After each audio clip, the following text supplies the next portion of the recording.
Colleagues, friends, ladies and gentlemen, it is my great pleasure to welcome you to London today for this historic summit that marks the start of a global movement which will contribute to saving the lives and improving the lot of millions of girls and women across the developing world.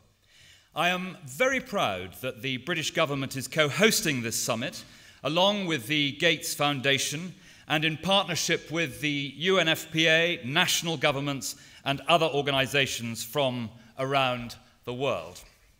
Today is a truly momentous occasion.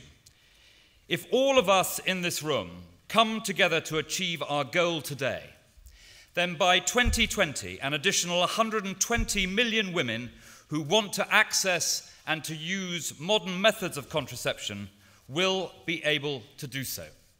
That will result in more than 100 million fewer unintended pregnancies and will avert the death of a woman in pregnancy and childbirth every 20 minutes. That would be an extraordinary achievement, would it not?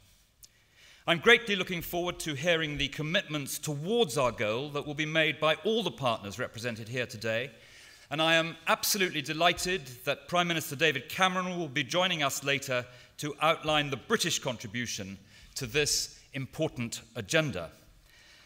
Ladies and gentlemen, we convened this summit because we think the time has come for there to be a concerted global effort to ensure that the rights and opportunities that so many of us take for granted are extended to girls and women in the world's poorest countries. We are committed to building upon the programme of action established at the International Conference on Population and Development in Cairo in 1994, where the centrality of women's reproductive rights was recognised and an end was put to the idea that control and coercion have any place in this agenda. It's not for me or any politician to tell a woman how many children she should have, but we do have a responsibility to ensure that all girls and women are empowered, can exercise their rights, and have access to the information, services, and supplies they need to make their own decisions. In doing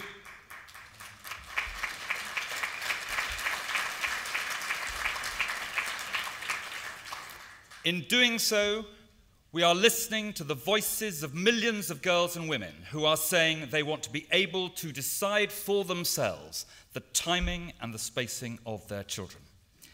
This summit has the potential to achieve great things for girls and women around the world.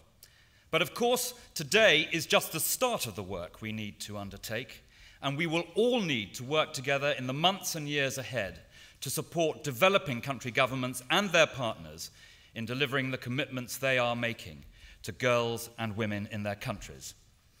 And as you'll hear from Prime Minister Cameron later today, the British government is utterly committed to playing our part.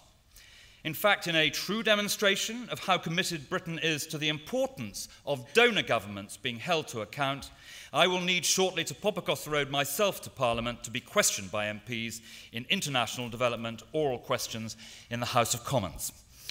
Ladies and gentlemen, we have lots of people to hear from today, and we must all be brief, and I'm going to end my remarks here. Thank you all once again for coming and for committing to play your part to contribute to the real political momentum that's building up on this vital issue for girls and women across the world. Thank you.